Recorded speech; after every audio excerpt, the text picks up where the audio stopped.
Yep, sounds like he turned on me.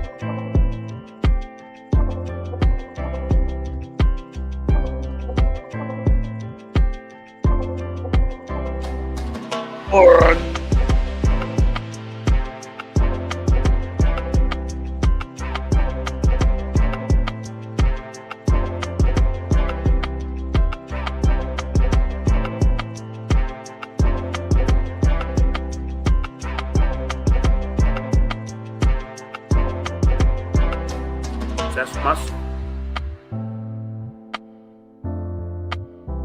it was a barbecue restaurant.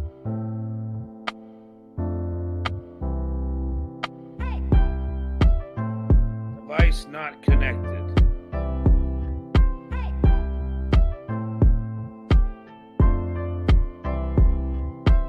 John's a fucking idiot.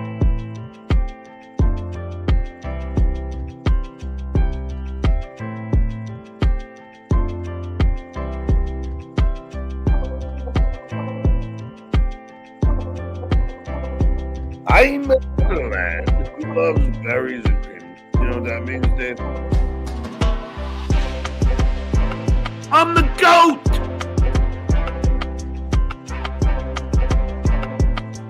It's official. Stuttering John is better than MLC. I know that. I've always known that. Did you hear that hack verse? Did you hear that, Shoes Anonymous? Oh! John's a alcoholic.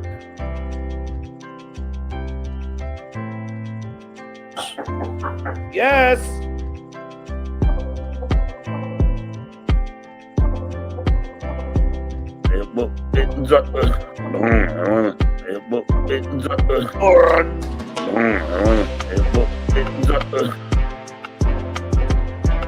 Buy my book. Buy my book. Buy my book.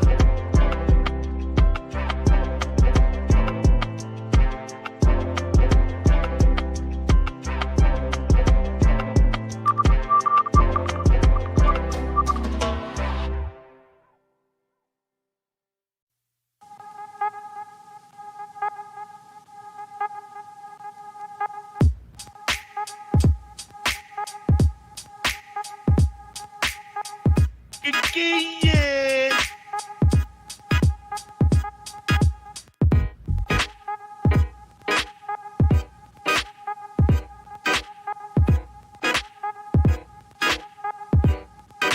Oh, there's Tip. She is fake. She's a bot.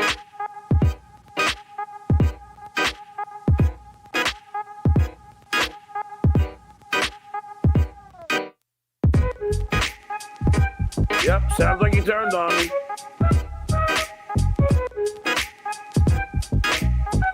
I want to thank my new best friend, Kevin Brennan. John's a fucking idiot. You're fat and you talk like a moron.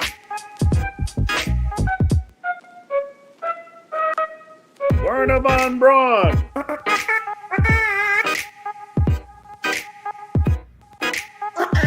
Hold on. I can't get it out.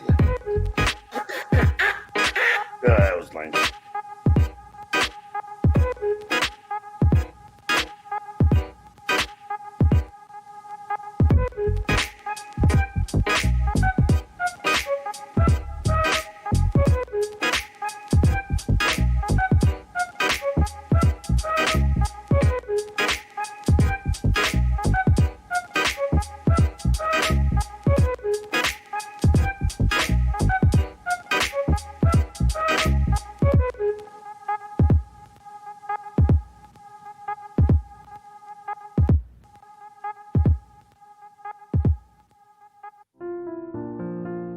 Dabble Point. A Stuttering John Melendez roundtable discussion. Well, good evening, good afternoon, good morning, wherever you are in the world. Welcome to Dabble Point, a weekly recap of the world, the universe, the Dabbleverse that is Stuttering John Melendez. Joining me on this episode, you know him from a podcast by the name of All Apologies and a smaller podcast called WATP. Please welcome Trucker Andy. Hey, shalom, Shuli. How are you Shalom. guys? I'm good. How are you? Thanks for joining us. Good. I'm gonna just do this. In honor of Carl, yes. We didn't have Carl here today, so they No. sent me as proxy. And That's right. it's like when you call the escort service. I want the girl in the picture. I Right. want the WATP guy. But Well, then I'm the one that shows up. So you can't win them all. You we're can't win still them all. fucking, Shuli. We're still right. gonna be fucking. So let's do it. Thanks for joining us, as well as just a hot topic here in the Dabbleverse, pushing buttons left and right. I mean, he gets nothing but love over here in these parts. I will not let anyone insult or disparage this man. The one, the only, Phil Elmore. Let's go. Yeah, you say that, but you changed the format of the show from the Point Dabble Point Roundtable to the Point Dabble Point Roundtable plus guys named Vincent who don't like me. We'll get to that. We'll get to that asshole in a second. He's running late. Oh, there he is. Hey, all right, we'll get there. I should probably change my background. Yeah, let me change it to something more John-esque. Hey, Vince, how are you, ladies and gentlemen? You know him from the Vince the Lawyer channel and the show that's sweeping the nation up on YouTube, #1 with a bullet. He's got a call-in show, so dial the number, give him a ring, drop an N-bomb. Ladies and gentlemen, Vince the Evil Lawyer. Hello. God damn. Is this the male model weekly podcast? Jesus Christ. Look at you three. It's a flood zone, ladies. Oh my God. That's This is a right. nightmare when I'm easily the best looking guy here. Well, from the waist up, as we've seen in recent pictures. How are you, Vince? Good to see you. I'm doing all right. How you been? I'm good. We're here for, let me introduce you to Trucker Andy over here, and then this gentleman, Phil Elmore. Are you familiar with both these gentlemen? Well, not Trucker Andy, I do apologize, but Phil, yes, because every time I put out a video that mentions him, I get 12 emails, 17 calls. He's writing the Bar Association, trying to get me disbarred. Phil, thoughts, replies? Rebuttal? Vince is doing that thing he does where he's trying to be funny, but you can't tell. So he's joking. I promise. Oh, okay. He's never been funny. That's why I can't tell. So I don't. Are you joking, Vince? I always have to ask you. He emailed me like 3 times, not 17. I Okay. emailed you once. Those other 2 emails were me emailing you going, did you get my email? Because you told me to email you and you don't answer your messages. Similar to emailing a comedian's club, that's one too many, Phil. Yes. Well, if I could write an email to get you canceled, I would.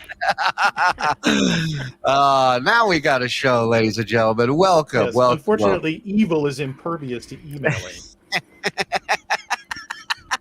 Evil is impervious to emailing. Well, first thing I wanted to talk about is we are officially at a week now. 1 week of no John out of the Dabbleverse. Now, when he left, he made a statement. He's done with the Dabbleverse.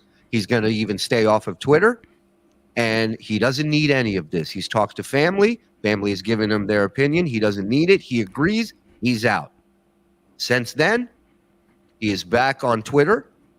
And I want to go around the horn here and ask each of you, I don't know what your prediction was a week ago on when he would return, but do you think that return is closer now, or is he still gonna stay out of spite, or maybe this is benefiting him? I don't know. Let's start with Trucker Andy, please.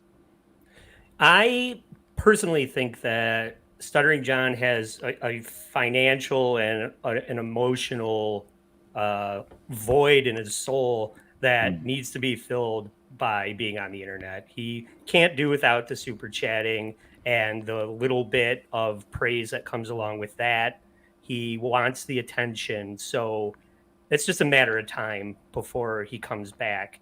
And but I think he's a spiteful person as well. So I think this is a spite move on you, Shuli. Right. And but he won't be able to stand himself. He's gonna have to come back. Andy, why do you think he's actually away right now?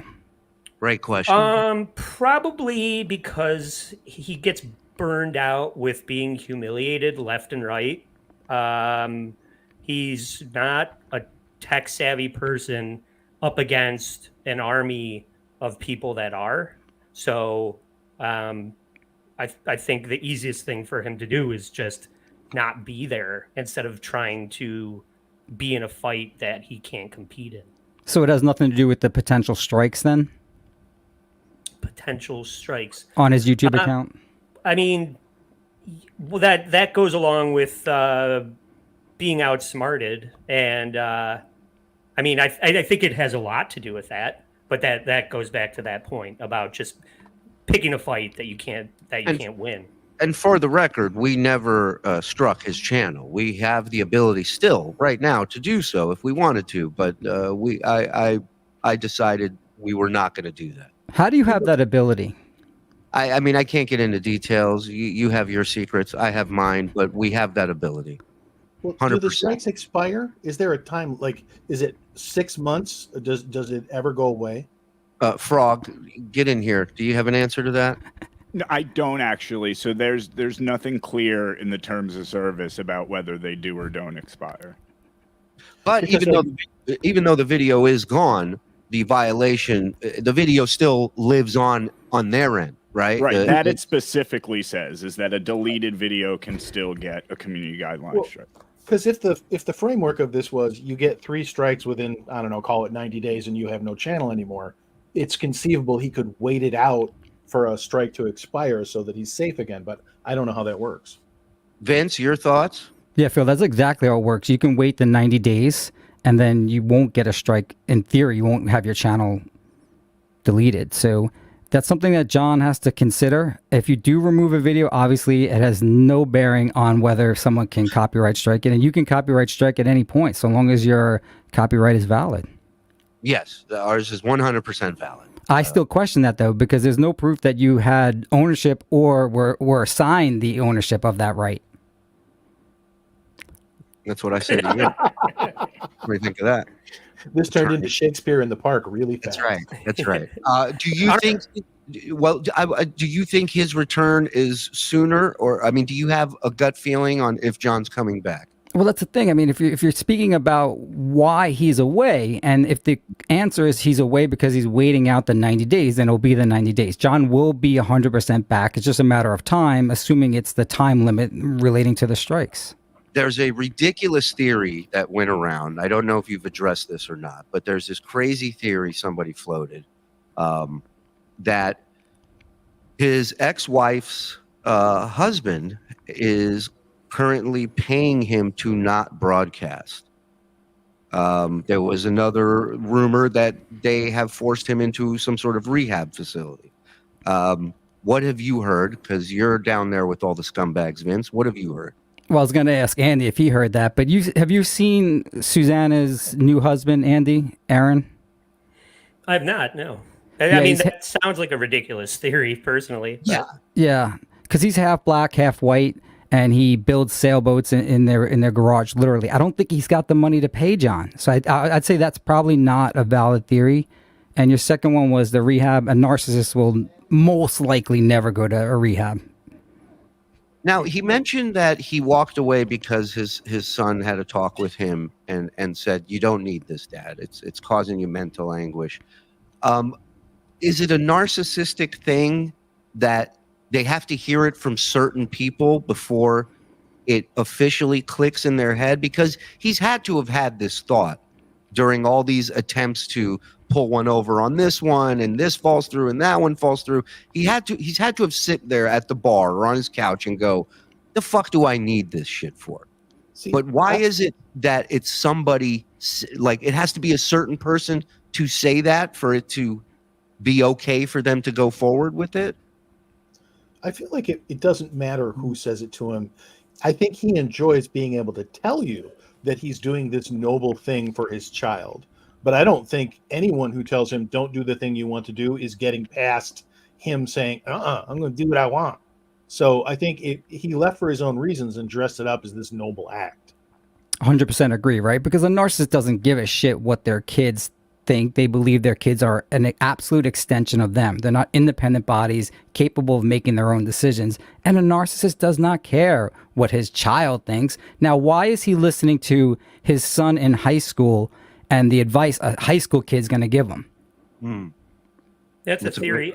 I still think, but there's something to that. Like my wife going, you need to get a colonoscopy. You need to get a colonoscopy. And I was just like, yep. And then my brother goes, oh yeah, I got my colonoscopy. It's probably a good idea. And then I was, oh, maybe I should. So the next thing you know, I got a tube up my ass. So it happened. Did they find anything? They found everything. No, I'm waiting for someone to actually. I mean, why are we going through this fucking procedure? Do you know anyone that they've ever found anything at our age? Yes, I don't know do. anybody. Coming up on tonight's Dabble Point, colonoscopy talk. Yeah. What's in your ass? I do think there's something to like if John's kid says, hey, you shouldn't be on the internet. You shouldn't be on the internet. And he's just like, yeah. But if Howard Stern said, John, maybe you shouldn't be on the internet, then suddenly it's coming from somebody that he would listen to. And I'm not saying that's what happened. I'm just saying if it comes from the right person, then suddenly people start listening as opposed to somebody that they don't respect their opinion from. Historically, he wouldn't listen to Howard, but he would be most hurt by Howard's criticism. He'd still do the wrong thing, but Howard's words would hurt. Well, think about it. And a lot of the arguments he has with people, it's all about your credits. What have you done? What's your credits in this business? And I think that ties in with who he's willing to let talk to him certain ways and who he'll listen to. Well, that segues into hold on, because I asked for questions on Shuli's Anonymous, and they want to know, what are your credits? What are my credits? The Howard Stern Show, Jay Thomas Show, and I mean, that's it. Stand up, worked with a lot of comics, did my own tours, Killers of Comedy, Block Party, and now YouTube. Bragger. But I mean, John would listen to Kevin Brennan, right? He's taking abuse and advice from Kevin Brennan. That's my point, right? Because in his mind, Brennan has the credits worthy of shit talking him, so he'll take it from him. If you believe he is a narcissist, then right, you have to look for the people he believes that are gods, and he will listen to a god. And if he believes that Brennan is on that god level, yeah, but his son in high school is not on that level. Another thing that came up was I said he returned to Twitter this week, and right away he's back. He's not doing his podcast, but he's doing the same thing that he was doing on his podcast on Twitter, which is just arguing with anybody who will listen and lying to anyone who will hopefully believe it. It alternates between I am a victim and everyone's mean to me, and here's me reminiscing about the good old days when I was awesome. Yeah. It's like, why are you attacking the disabled? And then come meet me at Pickwick Pub at 3:00. I'll beat your ass. So there's nothing in between, right? But one of the things he denied was there was a tweet thread going back and forth about John getting one of our sponsors involved and leaving the network, the sponsorship that we had, that they were tweeted that we were making fun of the disabled. And John said right there on Twitter, I believe we have the tweet, that he had nothing to do with it, right? Yeah. It says, was it okay when you're trying to cancel gigs and give bad Yelp reviews to clubs, or when you tried to shut down Carl's Patreon, or when you went after Shuli sponsors? How about all the violence you threatened? All lies. I never did any of that. So here we go. This is, when did he go after Shuli's sponsors? Muttering Jay, his backup, his partner. Muttering, Lazy K posted an MP3 of my book on Patreon, which adversely affects my income, and he trashed my kids. He was also the admin of a Discord that was anti-John's kids. So that's what he's busy doing when he's taking a break. Every word, every single component part is wrong. But did he get one of your sponsors canceled? Yeah. No, which one? I don't know if I want, because they still work with. I don't want to say. Listen, I don't have any problem with them. They're Factor. The sponsor is Factor Meals. I got no problem with it. They're very nice people. I think they may have jumped the gun a little bit from one tweet on Twitter. So I'm not. It didn't affect us financially at all. But So John went online and celebrated that as a win. Like, he took credit for it. He signed his name to it. Phil, that's your opinion. If we had video of this, then that'd be a different story. Hey, Shuli, Oh yeah. in your Discord, there's a link to a video I've made. Oh, well, I didn't know that. Wow. Okay. See, and y'all say I'm never doing anything. What's it in? What's it under? It's like our Discord DM between you and me. Oh, I got you. Should be the last. Yeah. I did a video today, Shuli, on how Joe should interrupt the show more and input more. Oh, it's too bad Vince has to go. See you later, Vince. Thanks. Can I get that button? I don't see it, pal. Oh, is it the liar one? I'm sorry. Yeah, it's the very last. Yeah. Vince, I'm sorry. You were saying? Hello, Vince. This isn't downloading. Can you just play it on your end? I don't know why it's not playing for me. Well, sponsors come and go, right, for various reasons. It's just fine. because it's a terrorist move to claim credit for something that you're happy to see happen. Exactly. I know a guy who actually just recently wrote to an employer of someone, a potential employer, demanding that he not be able to work there. What a fucking piece of shit. Who did that? Yeah, exactly. So, but my issue is not necessarily with Phil or anyone writing these letters. I mean, I think it's weird and I think it's funny, both in the same breath. I said that before. However, if your sponsor doesn't actually do their due diligence and find out whether you did whatever you're accused of, and they just react without doing any type of work, then fuck the sponsor. What are you going to do? Because anyone can write that email. And it literally was one tweet. And they reacted to it. And so for me, it was like, look, financially, it wasn't a huge loss. And, it is what it is. It's for fine. $20, they're out of your life, right? Then that's it. Exactly. Bronx Tale, right? I'm with you. So, but the issue is here that he is leading this campaign, that he is asking for people to help in pulling this off, in accomplishing this. And then turns around when it's accomplished and says, well, I had nothing to do with that. That's just him believing his own bullshit. He really thinks he can pull this one over, or that we are this stupid. One of those two. What's scary is he might actually have convinced himself that he didn't do it. He might not remember. That's what I'm saying. Yeah. In his condition these days, who the fuck knows? He remembers. It's classic gaslighting by a narcissist. I mean, you don't have to keep going through and rehashing. A narcissist will react in a certain way, and it's very predictable. Now, the reason why I defended Phil when he did the same thing to John, which is maybe even worse because it was John's only gig that he has available, not like yours. So this is what Phil tried to do was way worse in terms of severity. And I said, at least Phil put his name on there. Oh, no, there's one more critical difference. The critical difference is I told the truth. I didn't have to lie. John lies when he tries to deplatform people. I mean, that is different.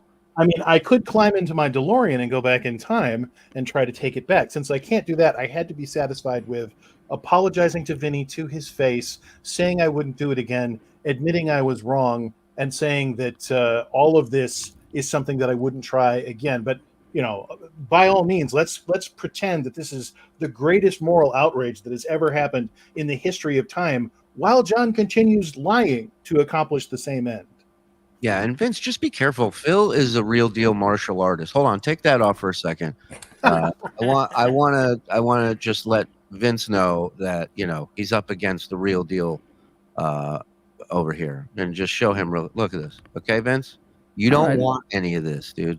Okay. Well, Vince is safe because he doesn't stand any taller than the bottom of the dummy. I can't get down that low.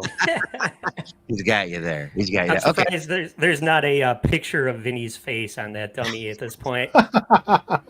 So that screenshot you put up, now this is John has just struck a small YouTube channel, I believe 1,000 subscribers, for doing a reaction thing to a part of his book.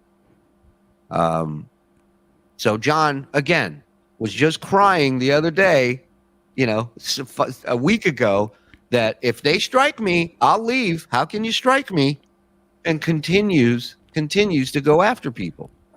Well, when I was John's co-host and we were just starting out, it wasn't clear in terms of the law whether you could do the reaction video. There's one standard case that came out that made it somewhat clear. I mean, just because you react to something doesn't mean that it's going to be covered by fair use, right? It has to be a real transformative action so that you're not actually looking at the original work. You're looking at something that's completely different, which I get, but it's new. And John was doing that initially when he was having me do it. He wanted me to actually go and do these copyright strikes on YouTube, but he has every right to do it. It doesn't matter what size of the YouTube channel it is. What's the difference? How many times would he ask you to strike, and what were the reasons that he wanted stuff?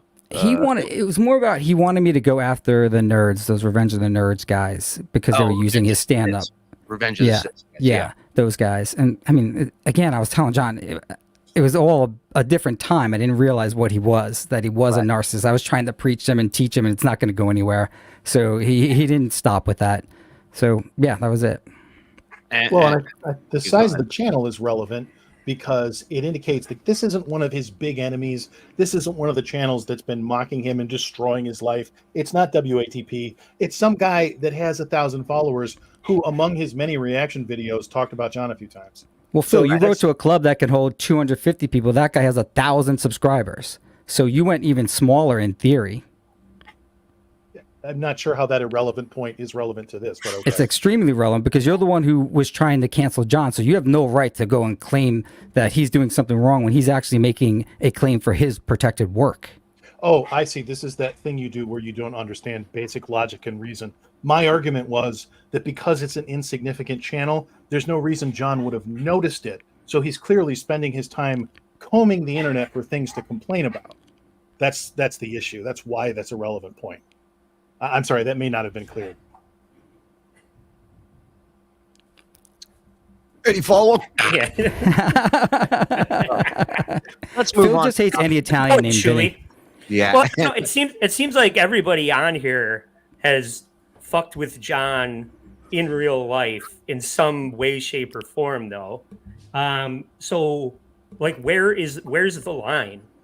Because I would cameo. I would send John my own money and get him to do cameos, humiliating himself for, the entertainment value on WATP. So then the trickle down effect of that, or other capacities of what you three have done to John over the years. Hypothetically, or was he on Cameo? No, he was on Cameo. He was on Cameo. Oh yeah, he was on there. Yeah. And I think he's since left it, but I stopped doing that because I didn't want to give John my money. But and at least that way, both parties are getting something out of it. Like John's getting money, and I think that's the least of the offenses that agree. That could bring up right here between everybody on screen. So where's the line between what is harmless and what is actual damages? I don't know. Look, I mean, when I was working at Sirius for Howard, he tried to get me fired. He went out and just started spreading rumors that could have affected my job. So, and at that time, I didn't do a podcast about him. I didn't speak about him anywhere to anyone. So imagine that, at least. And again, I don't agree with what Phil did, but at least Phil's like, yo, fuck this guy. He does this to everybody. I'm going to fucking do it to him. Fuck yeah. There's no word on whether or not Vinny has had a trembling voiced phone call with John to explain to him the deep moral outrage that occurred when he did that. I'm glad you said that, Phil, because there actually is a word on Vinny's opinion about how it's been going, because he sent me an email because I could read it to you guys if you would like, or did you want to go ahead with what we were going to go with? No, I want to hear this email where, of course, we're talking about Vinny Paulino, who was the guy who I said the other day swam upstream in the Dabbleverse and decided to help John book him a gig at the Carlson, one night only, March 10th, one-man show. John, produced by Vinny Paulino, or at least assisted in some way, And this thing drove a wedge through a few friendships in the Dabbleverse. And now we have an update because I know the other day we had some tweets where Vinny Paulino was not happy with John. John had made a comment. If we have that tweet, it was a picture of last week's roundtable, and it made a mention of watching 4 losers discuss John is, whatever it was to him. I don't remember the exact, but he called everybody there a loser. And here we go. Sorry, that wasn't it. Is it this one? No. Sorry, I got a bunch of John. That's definitely not the case tonight. There's too many. Just keep flashing them up. So yeah, at the end of the day, he's calling everybody there a loser, and Vinny's like, "Yo, what the fuck?" And I think he retweeted it and was like, not happy about it. So, Yeah. where are we at? Okay.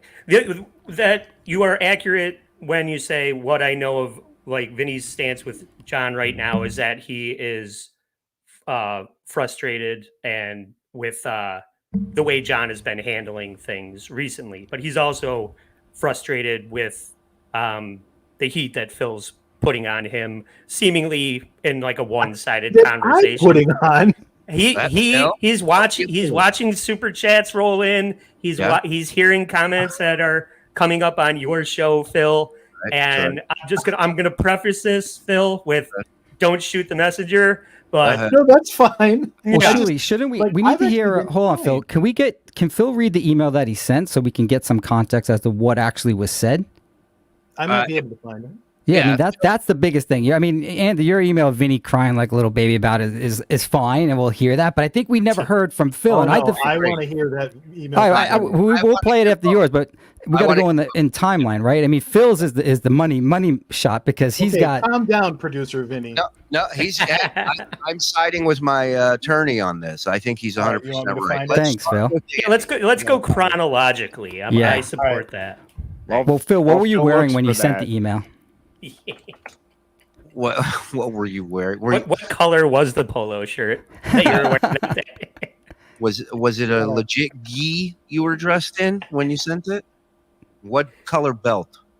That's the other thing I want to know. Okay, so we're waiting for that. Do we want to play the John video while everybody's getting their stuff together?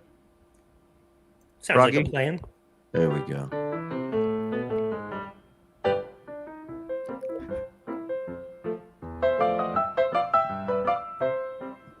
Oh, I will be contacting your sponsors. Oh, yes. Yes, I will. But this is the breaking news, ladies and gentlemen, as far as the dues payer. Rustic Cuts, or Factor Meals, has decided to end their allegiance with the Shit Network. Why? Because they goof on the disabled. And that is not cool. And they goof on my transgender child. Instead of battling thousands of other players. Okay, I got to find out who the sponsor is, because I got to tell them that they're sponsoring a man and a show that goofs on the transgender children and is involved in cyberbullying and harassment to a man with a disability.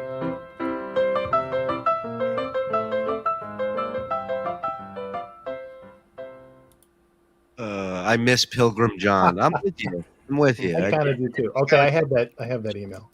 Okay, so that was just a little example of John being full of shit. Now he reminds me of Henry Hill's wife in that scene where she's at the apartment with the kids. He's like, "Is this Factor Meals? I want you to know that in your apartment is a man who makes fun of the disabled." And it's a hooah. All right, she said hooah. We had this- Patrick Melton is a hooah. Nobody says Hua like Husey. Yeah, that is true. All right, so this is the famous email that was written to the Comedy at the Carlson in a fit of rage. Phil Elmore, best-selling author. I said it. He didn't tell me to say that. My rage is a little more lilting than most people's. Thank you. Go ahead. Hello, Comedy at the Carlson. I'm writing to express my concern about the Stuttering John show slated for March the 10th. I realize you are unaware of this, but John Melendez is currently engaged in an ongoing series of online disputes with other podcasts and online shows, which has prompted him and a couple of supporters to target the sponsors and advertisers of these shows. Specifically, Melendez and his supporters have lied and claimed he is being cyberbullied and targeted for his disability, when in fact John has repeatedly threatened violence against the personnel involved in podcasts critical of him. Most importantly, Melendez has repeatedly insinuated that he will commit violence against any of these people who have criticized him should they show up at the Carlson for the March 10 event. I imagine you would rather your club not be involved in such nonsense, so I thought it might be helpful to make you aware of the issue. Please feel free to contact me directly if you want more information. And I signed it with my name and phone number. Wow, you know what? I mean, that's a lot. That's a lot. Loser. Notably, when I asked Vinny if anything I said in my email was untrue, he suddenly was unable to remember its contents. Yeah, he does that a lot. Well, what did you think of the email? I didn't think it was that bad. Well, it's the truth. No, yeah, I mean, there's no lies, right? But you're writing a comedy club, so really, what John did or what you're alleging. You say that in the same way. You sent a bag of shit to the Pope. It's a fucking comedy club. So what? Yeah. And at the end of the day, it's just a bag of shit. Well, not only that, but everyone skips over the part where nothing happened. Well, the only person who got upset was Vinny. But it also, I think, because I hadn't heard the letter, I hadn't read it, even though I helped write it. But my thing is, I didn't think it wasn't like threatening. Like if this man perform, like John got a show canceled because somebody said if John goes on, we will attack women or something. Unspecified violence to unspecified violence against women. So he was just saying, look, this guy is kind of a shitbag. But at the end of the day, he's not like you cannot let him perform there. He's like, I'm just letting you know, this guy stirs a lot of shit up, so be ready. Now, that puts it in a fit of anger. I was mad at the time. I wouldn't do it again. It was wrong to send it. I acknowledge that. I have said that repeatedly. I don't know what more anyone wants. I mean, at the very least, I guess you could hold me accountable for the fact that the show was immediately canceled and John was immediately banned from the building. Wait, none of that happened. Thank you. But I feel like that was put on the table as a possibility by you sending that email. Suddenly, that option is on the table. If the show had been canceled, you would be right to hold me responsible for it, and I would take responsibility for it. I would be the guy who shut down John Melendez. Thank God, somebody finally shut down the amazing John Melendez. But it never happened that way. But Phil, I'll take it from the stance of no, we don't want that, because the whole love him or hate him. And I realize that now. I'm of the same opinion. When they voted about whether or not they should strike John's channel, I voted no. Not that I had an actual binding vote in the matter. My point is that in that moment, he was smugly, gleefully celebrating getting a sponsor to drop Shuli, and it pissed me off. Raise your hand if you've ever done anything you regretted later because you were mad at the time. I don't see, yes, it was wrong, but also in the grand scheme of things, if that's the greatest moral outrage of our era, I think our priorities are a little out of whack. Yeah. Was it wrong though, really? Well, and I understand being upset even. Can I suggest a way to make it right? And I think Michael here has the right idea. Can we have a little bit of a karate demo from you? An apology to the Dabble verse and mostly to Vinny. So what's this email Vinny wrote? Yeah, I gotta hear. Yes, let me get to this. It's not pro Phil, so let's hear it. Yeah, and I know this is all coming from a place of where he feels like he's not being heard. He's watching Phil on his stream alone in a room. Podcasts bitching about. I don't know what the. Yeah, right. But I will just another podcast the next day complaining. Phil, I will put you in the timeout room. You calm down, Phil. Better be a big room. Hey, we don't need that from you, counselor. Go ahead. Close to the linen closet you use for Vince. Yeah, but just before we get too far away from the point that you were making, my point is that all of the fun that we're all having, laughing at John, if he's not here, there's nothing to talk about. And the whole point of March 10th is to have more things to talk about. That's Vinny's whole goal with this thing. And they're coming, like Carl and Vinny, they have this contentious format of a show where they fuck with each other. And Vinny has been working on this connection with John to fuck with Carl for a while. He was trying to it's not a secret, he was trying to get John on the creep off when like Carl can't be there. He's trying to get John on there to shit on Carl, and that's all fun. So then Vinny is like, well, what do I do with this inroad that I've made with this guy that everybody is having so much fun, joking around about? And March 10th is sort of like the culmination of all that. So for you to take a tact that would throw a wrench into it, that's like where not just the malice from Vinny, but let me finish, Phil. The malice from Vinny, but also from a lot of like other people that you're hearing from. That's why that's where all of the fallout stems from. Because and I'm not saying that any of that is undeserved. I'm not complaining that people had a problem with it. You're acting though like I'm still holding that position, that I'm still saying we should cancel him, and I recanted that position immediately after doing it. Not only that, but it was always public. I always signed my name to it. It was never a secret.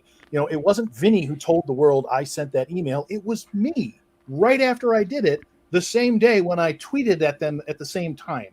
So, everyone's acting like I'm still saying we should cancel his show, and I'm not. No, so I don't know what more. What the hell was that for? I don't know. I'm sorry, my finger slipped and I hit the button. We're just trying out. Did you know that the message would go basically straight to Vinny when you sent that? No, and that's what's hilarious about it. That I essentially complained straight to the very guy who's upset about me complaining. Yeah. I had no idea. But also, I didn't know Vinny. But can I say, and Painkiller makes a good point. Vinny is also the one who told John to leave the internet. To take a break from all this. So while you do bring up a good point that, if John leaves, we'll have nothing to talk about. And Andy, I think it's time to find some hobbies because, there's definitely other stuff to talk about out there. And you're a good looking lad. I'm sure there's pussy raining down on you 3 days a week at least. Oh, so I think at the end of the day, no harm, no foul. John gets his nose rubbed in it a little bit. He sees what it's like. And now everybody moves on and everybody does their thing. But the fact that you did that whole preamble tells me this email is going to really be vicious towards Phil. So all right, let's get to it here. There's a few. It's a few paragraphs, so I'll let you comment as we go along. Dearest Trucker Andy. Yeah. No, it actually starts Phil. This is straight to you, Phil. So he sent you a letter for me? This is, can I just say, hearing everybody's moods and how they weren't being heard, I thought, how does this get gayer? And now you've topped it. A man wrote an email for another man and gave it to a middleman to hand it to the dude. This is a guy who has my Twitter address and could easily just ask me for my email. Right. Wait, no, he has it. Yeah. No, he has your email. You sent the email to the phone. He has it. Yeah, go ahead. Oh my God. And I read, since I was not invited this week, I have decided to send this letter with my pal Andy. Phil, it has come to my attention that you are still feeling a little butthurt about my tone in my comments that I made to you last week. So I've decided to adopt the same spirit of owning it that you exhibited, and I would like to extend my sincerest regrets. I regret going at you as hard as I did, not because I said anything wrong or because starting fights with a stranger is stupid. I regret it because you clearly were not capable of learning the lesson I was trying to teach you. It seems you have been harping on all the wrong parts of what I was explaining to you. Exactly. So that's the first paragraph. Okay. Your reaction. Oh my God! I'm just picturing him at home writing in his Hello Kitty diary, going, "This will get him. This will get him." I don't picture him writing in a diary, but I do picture him having a heavy flow of period blood. doing this. Now it was a GI Joe notebook, not a Hello Kitty. Go ahead. Paragraph 2, please. Paragraph 2. Phil, I understand you wrote one email. I understand that email did not result in a negative outcome on John's show. I also understand that you put your name on it and that you did not tell any lies. But you clearly do not understand that the very act of writing that letter, and this next part is underlined, guys, makes you just as bad, if not worse, as the man you are pretending to have a moral high ground over. You, guy sir, he's working with. you, sir, had zero to do with any of this, and you inserted yourself in a way that was simply not fun or funny. It was simply an asshole thing to do. In making that move, you chose to insert yourself into my actual business. Wow. And not only that, you were insulting me on Twitter all before I even met you on Friday. In your case, what makes you worse than John is the fact you inserted yourself into something that you had nothing to do with, that had nothing to do with you, like a housewife mad at a soap opera. Then you go pretending to be some kind of independent observer. End of second paragraph. Wow. We even had that conversation on Point Dabble Point that I never claimed to be above it all. He's still stuck on that. It's a weird position to take, but okay. Hey. I just saw John sneak in behind Vince, and it freaked me out. What? Phil, when you wrote that email, what was your end game? I was mad and I wanted John to get some of his own medicine for a change. But what was your end game? You wrote to a club. What did you want happen? At the time, I probably envisioned them at least saying something to him like, hey, we got a complaint, so that he would know that, hey, other people can be talked to. I never at any point figured that my email would actually make a difference. I was just mad and I wanted to do something about it. I wanted to take some action. So you had no intent to get John's gig canceled? It was a tiny, minuscule possibility. If they had written back and said, Mr. Elmore, you're absolutely correct. We are canceling the show. I would have been a little shocked. A little. But also a little happy. Vince takes Chinese HGH and uses fake weights. Thank you, Shannon Duffy. We all know that. FP Begmore. Oh, that's the new nickname for you, huh? Yes, it's the one Vince came up with. Oh, all right. Right on, Vince. That's a good one. I dig Phil. Look at that. G-Rob. See? I like you. Member for 3 months. But anyways, thank you very much. 8 skate and donate. Like that. There's Tiff. She is fake. She's a bot. She is a bot. Mean Gene, I'm here because Stuttering John has been humiliated and has run away. The air is cleaner, the sun is brighter, and life is sweeter. Mean Gene in Florida. One of the OGs around. Oh, come on. The Tom Gully Show, world famous. Team Phil, right there. Yeah. Phil has a way of making voices shake. Calm down. Look at that. He says it. Phil makes. I think everyone here is calm. I don't. Andy, can I get he's turning into a monster? He's turning into a monster. There you go. Look at that. What's the name of that successful lawyer who trolls chat rooms instead of billing hours? Oh, yeah, I remember. F. Lee, nobody ever. It's Tom Gully Show, world famous. Why is no one calling out Phil for being a little girl, sending emails and letters to people? Y'all shit on John for the same stuff. FPE. I feel like that was the thesis of the show. I think in calling out Phil is pretty covered. That came in like 30 minutes ago. Yeah, that's a 30-minute super chat. So John should be committed into a mental hospital and do a show called Skull Asylum. It's not bad, Vince. Talk to him. Did you find it weird, Vince, that he one day he said he was going to file a complaint against you, not as an attorney who represented him, just as a guy, an attorney he doesn't like. He's going to file a complaint against you. And then the following day, when the strike thing was happening, we were watching the clip of him on Joey C.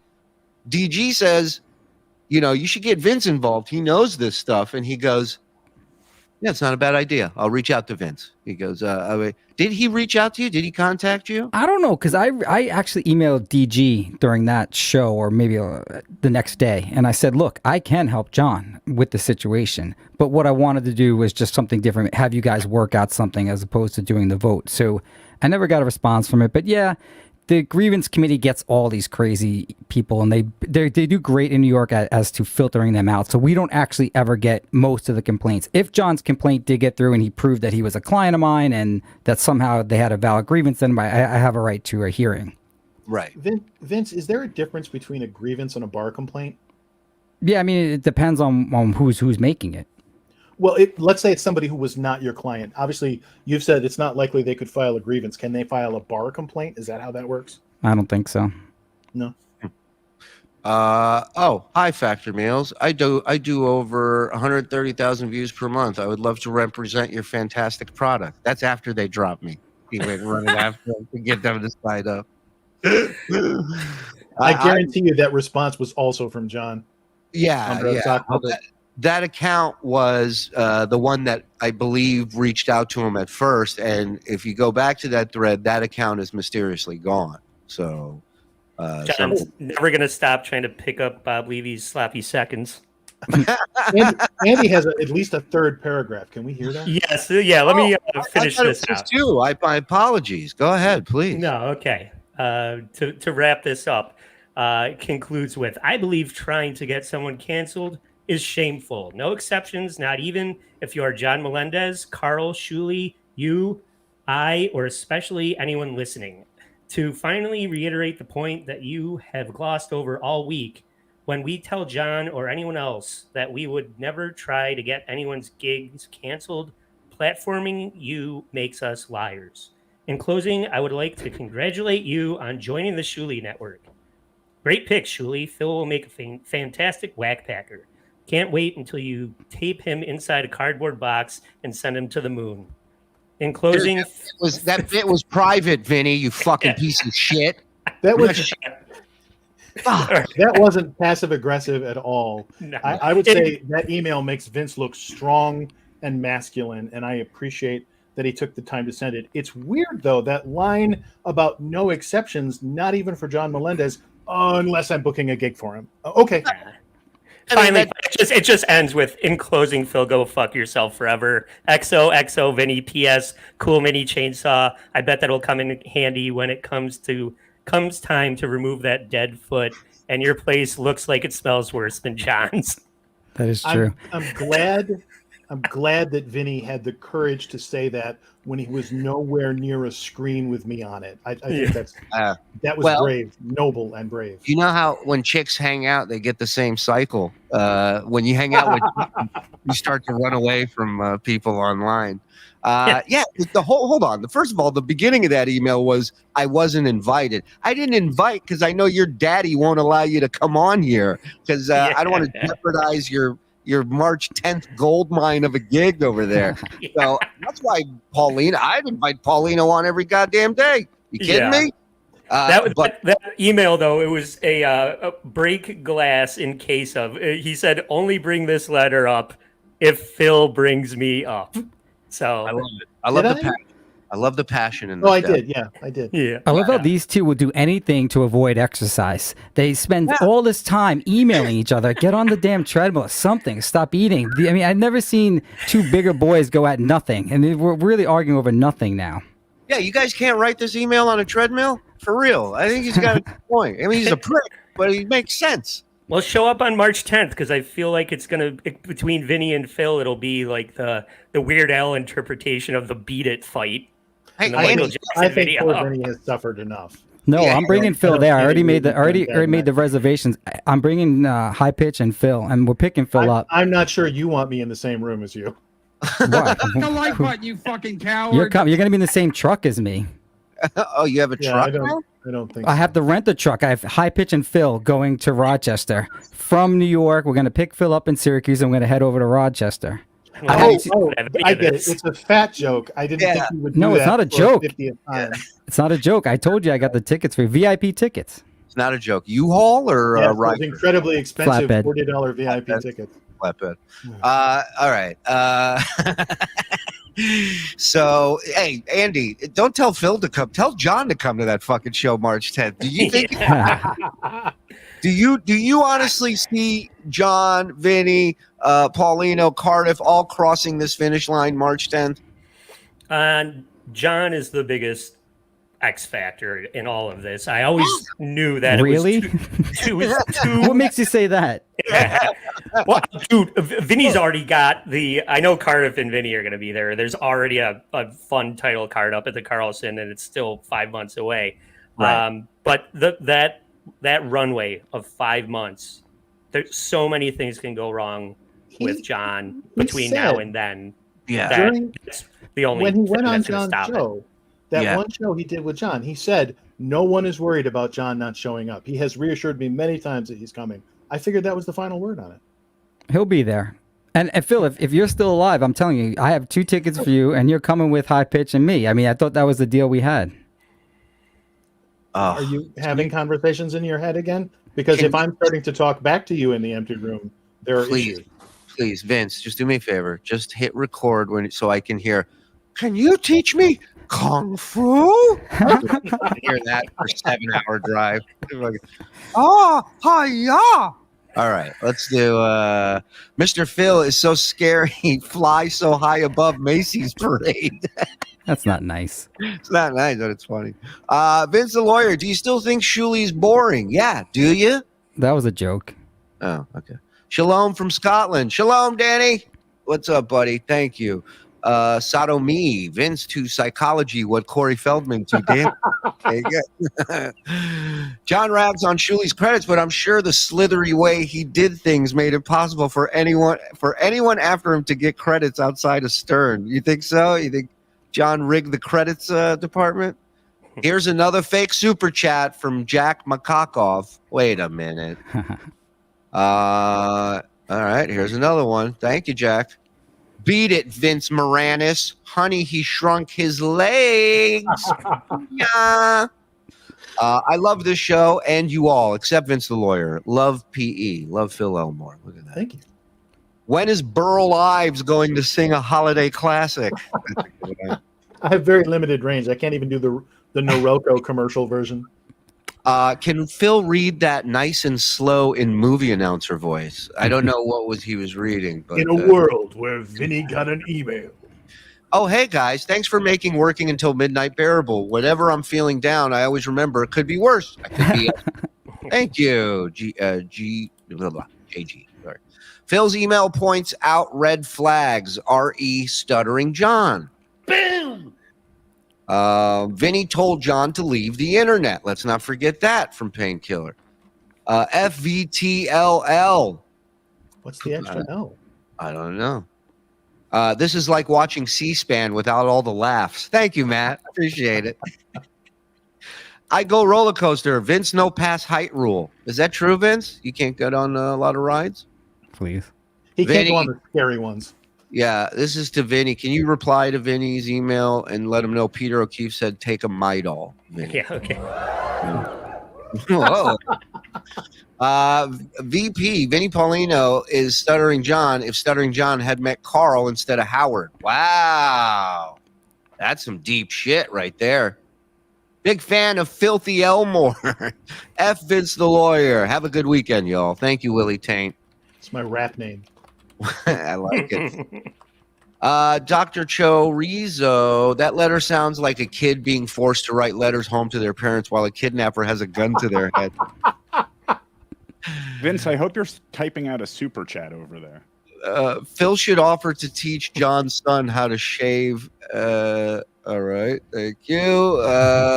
Saw Stuttering John outside of Canoga Park 7-Eleven selling shitweigh hats and holding a sign, will be nefarious for Coors. I got hats. I got hats over here. Hey. Vince, is it true Stuttering John's feet stink? I never thought they smelled, did you? Me? Yeah. Well, I'm presuming these guys weren't ever with Stuttering John. No, the only time I was with him was in that, was Vegas at the Hard Rock and that hotel lobby, and both times he reeked of alcohol. So all I smelled. Yeah, I don't think so. Two Karens don't make a right. Yeah. Fly Vince with balloons so he can meet Catherine. McV.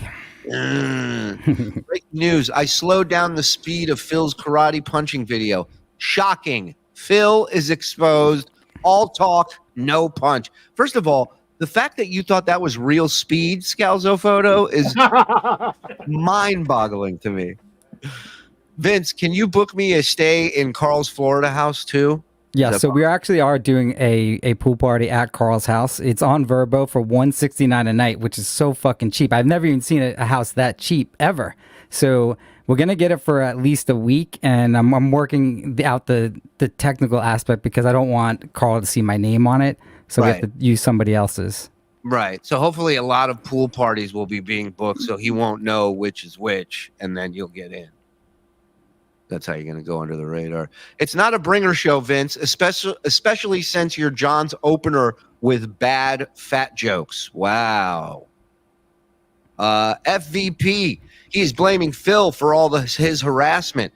John has done this 100 times, and he's still with him. Vinny's crying so much, it's sickening. It is a good point. Have you guys, including this week. Oh, another one this week. Yeah, that's right. Have you guys been to that club you've been there? Yeah, I've performed there on my own. We did the Dabble Con there. It's a great club. Just saw Dan Soder there last weekend. Great club. I mean, even Shuli there supports my premise. I don't think they would cancel Hitler if he went there. It's it's Rochester in the middle of March on a Sunday. Who cares? That's what I'm saying. Write 10 more letters. Who gives a shit? Everybody's locked in except for John. If Vinny doesn't stop, I might write a second email that he will receive directly. Stop me before I fill again. David Johnson, please play Badfinger. I'll play it before we get out of here. How about that? Have you guys addressed that finger, by the way? Is there like some medical issue with John's finger? Let me read this from Vince, lawyer. This show sucks except for Vince. I wonder if this is a real guy. Yeah. So what was the medical condition we found yesterday? We were doing Rico. I think it was yesterday afternoon. There was one that was related to rheumatoid arthritis, and then there's another one that creates nodules that is from drinking. So it could be either one of those. I think it's the second one, right? Yes. I mean, that's a picture of the second one, the one from drinking.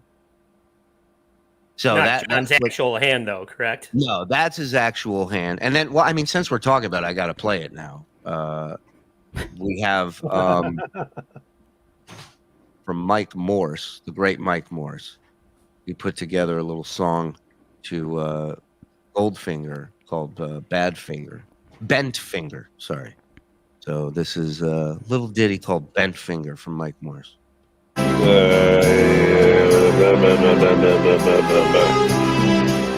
Bent finger,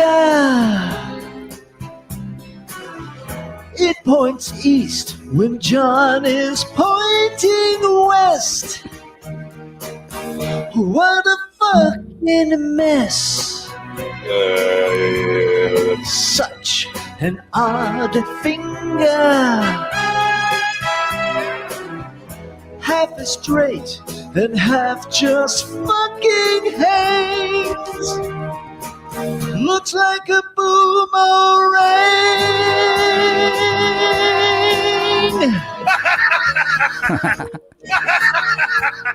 That's me laughing. How much were the rights to that melody? Oh my God, it's amazing. I mean, we're still making payments on it, so we'll get there. That's the most lawyer question that's ever been asked. I know. And he's I was calling that his left finger his prostate finger and his right finger his emphasis finger. So he's asserting that bulge is from a motorcycle accident. Yeah, we've heard that story. Seems unlikely. But. I ain't buying it for a second. Well, you looked at a video from like 3 years ago, and it was nowhere. The bulge wasn't there, and the motorcycle accident was a long time before that. Yeah. The bulge, like if anything, you see a little bit of a hump, but nothing compared to like this thing is just it's fucking weird. So unless he's got like motorcycle shrapnel working its way out of his body, it seems unlikely. Yeah. His voice, his complexion, his finger, it's all alcohol related. The voice is the single biggest change. Like just him 3 years ago and now, his voice is completely different. Yeah. I was watching like a YouTube roundup of his appearance on I'm a Celebrity, Get Me Out of Here, just because it's kind of one of his credits that just gets glossed over a lot. And I just wanted to see more of what it was all about. And it's a completely different person. He on was that so show. likable. He was so likable on that show. It was a completely different John. And Vince, I got a question for you. Do you think that John being this darling on that show had anything to do with the level of anger that was waiting for him when he got back, regardless of him saying it was only going to be 2 weeks and then it ended up being 3 weeks? But do you think the fact that he did so well on it had anything to do with some of that backlash that he got? In his mind, it did, because he was really great on that show, and he called in as a triumphant person coming back from a war, and Howard didn't give a fuck because Howard was insisting that he won't watch it. So John calls in and he's so happy, and Howard's like, "Where are you? You were supposed to be here last week." And John's so excited to be going on the show that night, and Howard's like, "Dude, this is a bad idea," and they both hung up on each other. So yeah, I mean, it, on some level, but Howard was not watching the show, so it didn't really matter to him how well he did. If he had been, he would have understood that trying to stay on an island with Nikki Ziering in 2003 was probably the best decision he could have made. Yeah, I love John on the show. And you know the weird thing is, Andy, I can't even find the original episodes of that show. I can only watch what you watched. I looked everywhere. I tried to buy it. I tried to illegally download it. Nothing. I can't find it anywhere. Yeah, I found like a text roundup of like episode descriptions, and then that sort of like final package that featured him, and that's it. But yeah, totally different guy. Do you, Andy, because you're kind of in the loop, being close to Vinny, and I imagine you'll hear things, but is there any type of tension or problem in the relationship between John and Cardiff Electric? Because I saw a tweet the other day from John that he will not talk to anyone that doesn't show their face or reveal their name. Now, in theory, I would say that this is John, sowing the seeds or making another attempt into Cardiff giving him personal information, which we know is to John, it's currency. It's everything, right? Right. Do you know anything, Andy, about those two? Because Cardiff won't come on the network, so he's being right. good. Carl is Team John. He is in full support of March 10th, and I mean, as far as what you're talking about with what John said, when was that? Because that sounds like a song. It was with Cardiff. He was saying to Cardiff that he in a tweet. I think it was just within the last day or two. Yeah. Oh, okay. Because this is a song that's been sung from John, and Cardiff has made it clear. I've met Cardiff in person. I've met Cardiff without the potato.